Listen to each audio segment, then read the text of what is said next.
നമസ്കാരം. The great Indian festival സെയിലും BVD സെയിലും സ്റ്റാർട്ട് ചെയ്യാനായിട്ട് പോവുകയാണ്. അപ്പോൾ നിങ്ങൾ ഈ സെയിൽ ടൈമിൽ ഒരു സ്മാർട്ട് ഫോൺ വാങ്ങാൻ പ്ലാൻ ചെയ്യുന്നുണ്ടെങ്കിൽ ഈ വീഡിയോ സ്കിപ്പ് ചെയ്യാതെ അവസാനം വരെ കാണുക. നിങ്ങൾ ഈ വീഡിയോ ഓപ്പൺ ആക്കിയിട്ടുണ്ടെങ്കിൽ ഉറപ്പാണ് നിങ്ങൾ BVD സെയിലോ അല്ലെങ്കിൽ ഗ്രേറ്റ് ഇന്ത്യൻ ഫെസ്റ്റിവൽ സെയിലിലോ ഒരു ഫോൺ വാങ്ങാനായിട്ട് പ്ലാൻ ചെയ്യുന്നവരാണ്. അപ്പം ഇന്നത്തെ വീഡിയോയിൽ ഞാൻ ഒരു സെഗ്മെന്റ് ഒന്നും നോക്കുന്നില്ല, കുറെ ഫോണുകൾ ഞാൻ സജസ്റ്റ് ചെയ്യാം. അതായത് ഓരോ സെഗ്മെന്റിലെയും ബെസ്റ്റ് ഫോണുകൾ സജസ്റ്റ് ചെയ്യാം. അത് 10,000 തൊട്ട് ഒരു 55,000 60,000 രൂപ വരെയുള്ള സെഗ്മെന്റുകളാണ് പറയാൻ പോകുന്നത്. ഇതിൽ ഐഫോണും ആൻഡ്രോയിഡ് ഫോണും എല്ലാം പെടുന്നുണ്ട്. അപ്പൊ നമുക്ക് ഓരോ ഫോണുകളായിട്ട് നോക്കാം. കഴിഞ്ഞ ദിവസം ഞാൻ അപ്ലോഡ് ചെയ്തൊരു വീഡിയോയിൽ പറഞ്ഞിരുന്നു iPhone 13 എടുക്കണമെങ്കിൽ എടുക്കാം, കുഴപ്പമില്ലാത്തൊരു ഡീലാണ്. ഇത് ഞാൻ കഴിഞ്ഞ ഒരു വീഡിയോയിൽ പറഞ്ഞിരുന്നു. അപ്പോൾ ആ വീഡിയോയുടെ കമന്റ് സെക്ഷനിൽ പല സുഹൃത്തുക്കളും വന്ന് പറയുന്ന ഒരു കാര്യമായിരുന്നു, ചേട്ടാ ഈ ഒരു ടൈമിൽ ഈ iPhone 13 എന്തിനാണ് സജസ്റ്റ് ചെയ്യുന്നത്? അപ്പൊ ഞാൻ ആർക്കും iPhone 13 സജസ്റ്റ് ചെയ്തതല്ല. ആ വീഡിയോയിൽ ഞാൻ പറഞ്ഞത്, നിങ്ങൾക്ക് ഒരു ഐഫോൺ എടുക്കണം, ഐഫോണിന്റെ എക്കോസിസ്റ്റം ഒക്കെ ഒന്ന് ഉപയോഗിച്ച് അതിന് അഡിക്റ്റ് ആയിട്ട് നിങ്ങളുടെ കയ്യിലെ കാശ് കളയണം എന്നുള്ള ഒരു ആഗ്രഹമുള്ളവരാണെന്നുണ്ടെങ്കിൽ നിങ്ങൾ iPhone 12 ഒരു കാരണവശാലും എടുക്കില്ല. അതിനേക്കാളും ബെറ്റർ iPhone 13 ആണ്. iPhone 13 എടുത്ത് ഉപയോഗിച്ച് പിന്നെ കുറെ കഴിയുന്നുണ്ടെങ്കിൽ പിന്നെ ഇതിന് അഡിക്റ്റ് ആയിക്കോളും. അപ്പൊ നിങ്ങളെ കയ്യിലെ കാശ് പതുക്കെ പൊക്കോളും എന്നാണ് ഞാൻ പറഞ്ഞത്. അല്ലാതെ iPhone 13 ഞാൻ ആർക്കും റെക്കമെൻഡ് ചെയ്യോ സജസ്റ്റ് ചെയ്യോ ചെയ്തിട്ടില്ല. അതിനോടൊപ്പം തന്നെ വീഡിയോയുടെ കമന്റ് സെക്ഷനിൽ പലരും ചോദിച്ചൊരു കാര്യമായിരുന്നു, iPhone 15 എങ്ങനെയാണ് എടുക്കാൻ പറ്റുമെന്ന്. iPhone 15 റേറ്റ് 50,000 to 55,000 ഈ ഒരു സെയിൽ ടൈമിൽ കിട്ടാൻ സാധ്യതയുണ്ട്. ഈ ഒരു സെയിൽ ടൈമിൽ ഇതൊരു ബെസ്റ്റ് ഓഫർ ആയിരിക്കും. iPhone 15 നിങ്ങൾക്ക് വാങ്ങാനുള്ള താല്പര്യം ഉണ്ടെങ്കിൽ ഈ ഒരു റേറ്റിൽ കിട്ടുകയാണെങ്കിൽ വാങ്ങിക്കൊള്ളുക. പക്ഷെങ്കിൽ ഇവിടെ പ്രൈസ് ലോക്ക് ഒക്കെ ചെയ്യേണ്ടതായിട്ട് വരും. കാരണം ഫ്ലിപ്കാർട്ടിൽ സെയിൽ സ്റ്റാർട്ട് ചെയ്ത തുടക്ക സമയത്ത് മാത്രമേ ഇവർ പറയുന്ന വലിയ ഡിസ്കൗണ്ടും കാര്യങ്ങളൊക്കെ ഉള്ളൂ. അത് കഴിഞ്ഞ് കഴിഞ്ഞാൽ ഇത് പതുക്കെ നോർമൽ പ്രൈസിലേക്ക് അങ്ങ് പോകും. അപ്പം പ്രൈസ് ലോക്ക് ചെയ്യേണ്ടതായിട്ട് വരും. അപ്പൊ എങ്ങനെയാണ് പ്രൈസ് ലോക്ക് ചെയ്യുന്നത്, എന്തൊക്കെയാണ് അതിന്റെ റൂൾസ് എന്നുള്ളതിനെ കുറിച്ച് ഞാൻ കഴിഞ്ഞ ദിവസം ഒരു വീഡിയോയിൽ പറഞ്ഞിരുന്നു. ആ വീഡിയോയുടെ ലിങ്ക് ഈ വീഡിയോയുടെ ഡിസ്ക്രിപ്ഷനിൽ കൊടുത്തിട്ടുണ്ട്. അപ്പൊ മറക്കാതെ നിങ്ങൾ ഫ്ലിപ്കാർട്ടിൽ നിന്ന് സ്മാർട്ട് ഫോൺ വാങ്ങുന്നുണ്ടെങ്കിൽ ആ വീഡിയോ ഒന്ന് കണ്ടു നോക്കുക. ഇന്നലെ പിക്സൽ ഫോണുകളുടെ പ്രൈസ് റിവീൽ ആയി. അതിൽ Pixel 8 നല്ല ഡിസ്കൗണ്ട് വന്നിട്ടുണ്ട്. 32,000 നമുക്ക് Pixel 8 വാങ്ങാനായിട്ട് സാധിക്കും. അതിന്റെ ഓഫറും കാര്യങ്ങളൊക്കെ എത്രയാണെന്നുള്ളത് ഇവിടെ കാണിച്ചിട്ടുണ്ട്. അതായത് MRP 75,999 രൂപയാണ്. പക്ഷെങ്കിൽ നമുക്ക് ഫൈനൽ സെയിൽ പ്രൈസ് ആയിട്ട് 29,999, 30,000 രൂപയുടെ താഴെ വാങ്ങാമെന്നാണ് പറഞ്ഞിരിക്കുന്നത്. പക്ഷെങ്കിൽ ഈ 30,000 രൂപയുടെ താഴേക്ക് ഇതിന്റെ പ്രൈസ് എത്തിക്കണമെന്നുണ്ടെങ്കിൽ എക്സ്ചേഞ്ച് ചെയ്യേണ്ടതായിട്ട് വരും. എക്സ്ചേഞ്ച് ഓഫർ 2,500 കിട്ടും. അതേപോലെ തന്നെ 10 സൂപ്പർ കോയിൻസ് ആഡ് ചെയ്തുകൊണ്ട് നമുക്ക് 2,000 രൂപയുടെ ഓഫർ കിട്ടുന്ന ഒരു സ്കീം കൂടി ഇതിൽ കൊണ്ടുവന്നിട്ടുണ്ട്. അത് നല്ല ഒരു സ്കീമാണ്. അത് നിങ്ങൾ ആക്ടിവേറ്റ് ചെയ്തിട്ട് പിക്സൽ ഫോൺ എടുക്കുന്നുണ്ടെങ്കിൽ Pixel 8 ഒരു നല്ല ഓപ്ഷനാണ്. Pixel 7 ഒരു കാരണവശാലും എടുക്കരുത്. കാരണം Pixel 7 8 മുമ്പ് വന്നതാണ്. ഇപ്പം Pixel 9 വരെ ലോഞ്ച് ചെയ്തിട്ടുണ്ട്. അപ്പം നമ്മൾ Pixel 8 തൊട്ട് നോക്കുന്നതായിരിക്കും ഏറ്റവും നല്ലത്. അതേപോലെ തന്നെ മറ്റൊരു കാര്യം പറയാനുള്ളത്, Pixel 8 മറ്റൊരു പ്രത്യേകത എന്ന് വെച്ച് കഴിഞ്ഞാൽ 7 വർഷത്തെ സോഫ്റ്റ്വെയർ അപ്ഡേറ്റ് ഇപ്പം ഗൂഗിൾ പറഞ്ഞിട്ടുണ്ട്. അതായത് എനിക്ക് തോന്നുന്നു ആൻഡ്രോയിഡ് 15 ഒക്കെ Pixel 8 ഓൾറെഡി എത്താറായി എന്ന് തോന്നുന്നു. എത്തിയോന്ന് എനിക്കറിയത്തില്ല. ഇനി നമുക്കിവിടെ മറ്റൊരു ഡൗട്ട് പലരും ചോദിക്കുന്നത്, Pixel 8 എടുക്കണോ അതോ സാംസങ്ങിന്റെ S23 എടുക്കണോ എന്നൊരു ഡൗട്ട് ഉണ്ട്. അപ്പൊ ഈ ഒരു സെഗ്മെന്റിൽ ഫോൺ എടുക്കാൻ പോകുന്നവർക്ക് ഈ രണ്ട് ഫോണുകൾ തമ്മിൽ നല്ല കൺഫ്യൂഷൻ ഉണ്ടാവും. എന്റെ അഭിപ്രായത്തിൽ Pixel 8 S23 കൂടെ കമ്പയർ ചെയ്യുകയാണെന്നുണ്ടെങ്കിൽ S23 തന്നെയാണ് ബെറ്റർ. കാരണം ലോങ് ടൈമിൽ പിക്സലിന്റെ പ്രോസസർ ഏത് രീതിയിൽ ബിഹേവ് ചെയ്യുന്നുള്ള കാര്യം പറയാൻ പറ്റത്തില്ല. Tensor G3 എന്ന് പറയുന്ന പ്രോസസറാണ്. അത് അതിനെക്കുറിച്ച് നല്ല അഭിപ്രായമില്ല. ഓവർ ഹീറ്റിങ്ങും. അതേപോലെ Pixel 8 മറ്റൊരു പ്രശ്നമുണ്ട്, നെറ്റ്വർക്ക് ഇഷ്യൂ ഉണ്ട്. അതായത് ജിയോ സിം ഒന്നും ഇട്ട് കഴിഞ്ഞാൽ പ്രോപ്പർ ആയിട്ട് വർക്ക് ചെയ്യത്തില്ല എന്നുള്ളൊരു പ്രശ്നം ഈ Pixel 8 ഉണ്ട്. അപ്പം Pixel ഫോൺ എടുക്കാൻ പ്ലാൻ ചെയ്യുന്നുണ്ടെങ്കിൽ ആ കാര്യങ്ങൾ നിങ്ങളൊന്ന് മുൻകൂട്ടി അറിഞ്ഞതിന് ശേഷം മാത്രമേ എടുക്കാവൂ. S23 പോകുകയാണെന്നുണ്ടെങ്കിൽ അങ്ങനെയുള്ള ഇഷ്യൂസ് ഒന്നുമില്ല. ക്യാമറ ക്വാളിറ്റി തൊട്ട് പ്രോസസർ തൊട്ട് എല്ലാ കാര്യങ്ങളും ഈ ഒരു പ്രൈസ് റേഞ്ചിൽ വാല്യൂ ഫോർ മണി ആയിട്ടുള്ള ഒരു ഫോണാണ് S23. പിന്നെ നിങ്ങൾക്ക് പിക്സൽ ഫോൺ തന്നെ വേണമെന്നുണ്ടെങ്കിൽ Pixel 8 എടുത്തോളൂ. അതിന് താഴേക്കുള്ള ഫോണുകളിലേക്ക് പോകാതിരിക്കുന്നതായിരിക്കും ബെറ്റർ. ഇനി അണ്ടർ 30,000 ഒരു ഫോൺ നോക്കുന്നുണ്ടെങ്കിൽ Moto Edge 50 Pro ഒരു ബെസ്റ്റ് ഓപ്ഷൻ ആണ്.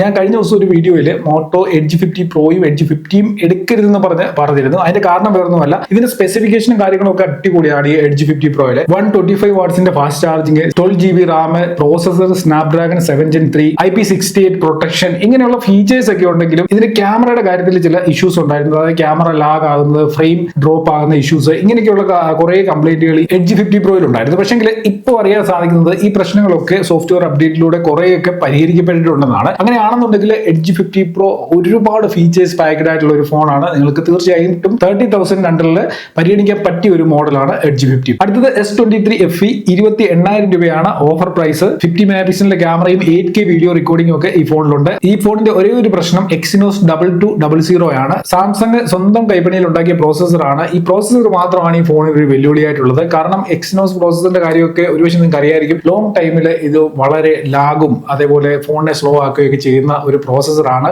അതിന് ഏത് കൂടിയ പ്രോസസർ ആണെങ്കിലും ഇങ്ങനെയുള്ള പല ഇഷ്യൂസ് Exynos പ്രോസസറുകളിൽ വരുന്നുണ്ട്. അപ്പൊ നിങ്ങൾക്ക് അതൊന്നും പ്രശ്നമല്ല എന്നുണ്ടെങ്കിൽ പരിഗണിക്കാൻ പറ്റിയ ഒരു മോഡലാണ് S23 FE. കാരണം 30,000 ഏകദേശം 28,000 നിങ്ങൾക്ക് ഈ ഒരു ഫോൺ ഇപ്പം സെയിൽ ടൈമിൽ വാങ്ങാനായിട്ട് സാധിക്കും. ഇനി 25,000 രൂപയുടെ താഴേക്ക് വരുമ്പോൾ വിവോയുടെ T3 Pro 5G എന്ന് പറയുന്ന ഒരു ഫോണുണ്ട്. Snapdragon 7 Gen 3 ആണ് ഇതിലെ പ്രോസസർ. 5500 mAh ബാറ്ററിയും 80 വാട്ട്സിന്റെ ഫാസ്റ്റ് ചാർജിങ്ങും കർവ് ഡിസ്പ്ലേ ഒക്കെ ഉള്ള ഒരു ഫോണാണ്. ഇതിന്റെ പ്രൈസ് 22,000 ആണ്. 25,000 അണ്ടറിൽ വാങ്ങാൻ പറ്റിയ ഒരു നല്ല ഡീലാണിത്. അടുത്തത് നോക്കാം. 20,000 മോട്ടോ എഡ്ജ് 50 ഫ്യൂഷൻ കിട്ടുന്നുണ്ട്. ഇത് ഒരു കിടിലൻ ഡീലാണ്. സ്നാപ്ഡ്രാഗൺ 7s Gen 2 പ്രോസസർ ആണ് ഉപയോഗിച്ചിരിക്കുന്നത്. 144 ഹെർട്സിന്റെ refresh rate, IP68 water protection, അങ്ങനെ നല്ല ക്യാമറ, നല്ല ഡിസൈൻ, അങ്ങനെ കുറെ അധികം നല്ല കാര്യങ്ങളുള്ള 20,000 കിട്ടുന്ന ഒരു ബെസ്റ്റ് ഫോണാണ് എഡ്ജ് 50, മോട്ടോ എഡ്ജ് 50 ഫ്യൂഷൻ എന്ന് പറയുന്നത്. ഇനി ഇതിനേക്കാളും കിടിലനായിട്ടുള്ള 1000 രൂപ കുറവുള്ള ഒരു ഫോണാണ് പോക്കോ X6 Pro എന്ന് പറയുന്നത്. 19,000 രൂപയ്ക്ക് ഈ സെയിൽ ടൈമിൽ ഈ ഫോൺ വാങ്ങാൻ സാധിക്കും. നിങ്ങൾക്ക് കിടിലൻ പെർഫോമൻസ് ആണ് വേണ്ടതെന്നുണ്ടെങ്കിൽ ഈ ഫോൺ നോക്കിക്കൊള്ളുക.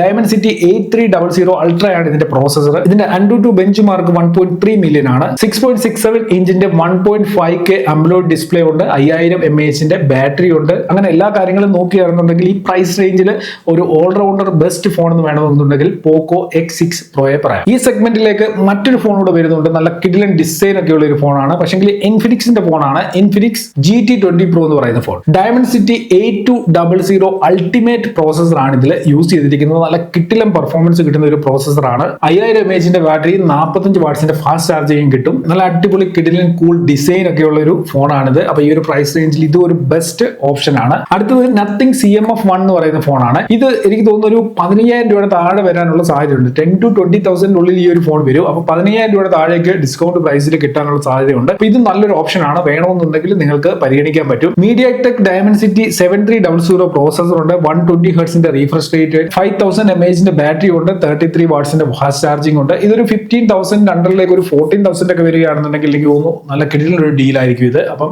വേണമെന്നുണ്ടെങ്കിൽ ഈ ഫോണോട് നിങ്ങളൊന്ന് നോക്കി വെച്ചേക്കുക. ഇതിന്റെ ബാക്ക് പാനലൊക്കെ നമുക്ക് റിമൂവ് ചെയ്യാനും റീപ്ലേസ് ചെയ്യാനും ഒക്കെ പറ്റുന്ന രീതിയിൽ സ്ക്രൂ ഒക്കെ ഇട്ട് മുറുക്കാൻ പറ്റുന്ന രീതിയിലൊക്കെയാണ് ഈ ഒരു ഫോൺ വന്നിട്ടുള്ളത്. അപ്പൊ ഒരു പുതിയ ഡിസൈനും നമ്മൾ ഇതുവരെ യൂസ് ചെയ്യാത്ത ടൈപ്പ് ഒരു ഡിസൈൻ ഒക്കെയാണ് ഈ ഫോണിലുള്ളത്. അപ്പൊ അങ്ങനെ നോക്കുന്നുണ്ടെങ്കിൽ നല്ലൊരു ഓപ്ഷൻ ആണിത്. അണ്ടർ 15,000 നോക്കാൻ പറ്റിയ മറ്റൊരു ഫോണാണ് Vivo T3X 5G എന്ന് പറയുന്ന ഫോണ്.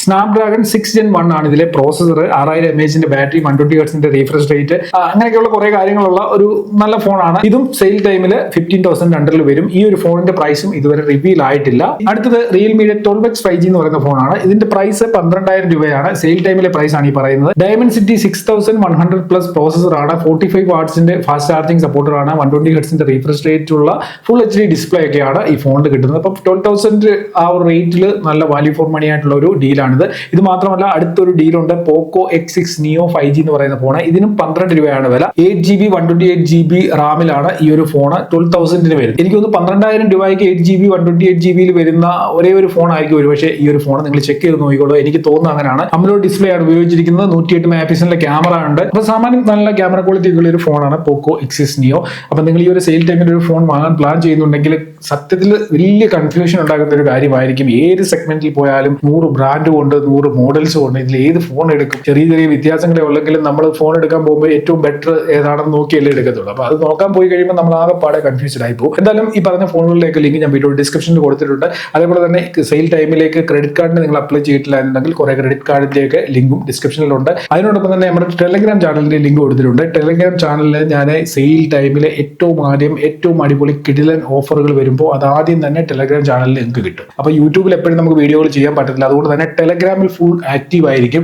ടെലഗ്രാം നിങ്ങൾ ജോയിൻ ചെയ്ത് വെക്കുക. എല്ലാ ഡീലുകളും എല്ലാ ഓഫറുകളും നിങ്ങൾക്ക് ടെലഗ്രാമിൽ നിന്ന് ഡയറക്റ്റ് ആയിട്ട് ബൈ ചെയ്യാനായിട്ട് സാധിക്കും. ടെലഗ്രാമിൽ നിന്ന് ഡയറക്റ്റ് എന്ന് വെച്ച് കഴിഞ്ഞാൽ ലിങ്കുകൾ ടെലഗ്രാം ചാനലിൽ വന്നുകൊണ്ടിരിക്കും. നിങ്ങൾ ജസ്റ്റ് അതിൽ ക്ലിക്ക് ചെയ്ത് ബൈ ചെയ്തോളുക. അപ്പൊ ഇന്നത്തെ വീഡിയോയിൽ ഇത്രയും കാര്യങ്ങളേ ഉള്ളൂ. ഇനിയും നിങ്ങൾക്ക് ഇതേപോലെ ഏതെങ്കിലും ഒരു സെഗ്മെന്റിലെ വീഡിയോകൾ, ഫോണുകളുടെ വീഡിയോ വേണമെന്നുണ്ടെങ്കിൽ തീർച്ചയായിട്ടും അക്കാര്യം വീഡിയോയുടെ താഴെ കമന്റ് ചെയ്ത് കഴിഞ്ഞാൽ അടുത്ത ദിവസം അങ്ങനെ ഒരു വീഡിയോ ചെയ്യുന്നതാണ്. അതല്ല ഈ സെയിൽ ടൈമിൽ സെയിലുമായിട്ട് ബന്ധപ്പെട്ട ഏത് രീതിയിലുള്ള വീഡിയോസ് ആണ് നിങ്ങൾക്ക് വേണ്ടതെന്നുള്ളത് കമന്റ് ചെയ്ത് കഴിഞ്ഞാൽ തീർച്ചയായിട്ടും അങ്ങനെയും വീഡിയോകൾ നമുക്ക് ചെയ്യാവുന്നതാണ്. എന്നാലും ഇന്നത്തെ വീഡിയോ നിർത്തുകയാണ്. വീഡിയോ യൂസ്ഫുൾ ആയിട്ടുള്ളവർ ലൈക്ക് ചെയ്യുക, കമന്റ് ചെയ്യുക. വീഡിയോയുമായി ബന്ധപ്പെട്ട് എന്തെങ്കിലും ഡൗട്ട്സ് ഉണ്ടെങ്കിലും നിങ്ങൾക്ക് അത് കമന്റ് സെക്ഷനിലൂടെ അറിയിക്കാം. അപ്പൊ ഇതിലും നല്ലൊരു അറിവുമായി നമുക്ക് അടുത്ത വീഡിയോയിൽ കാണാം.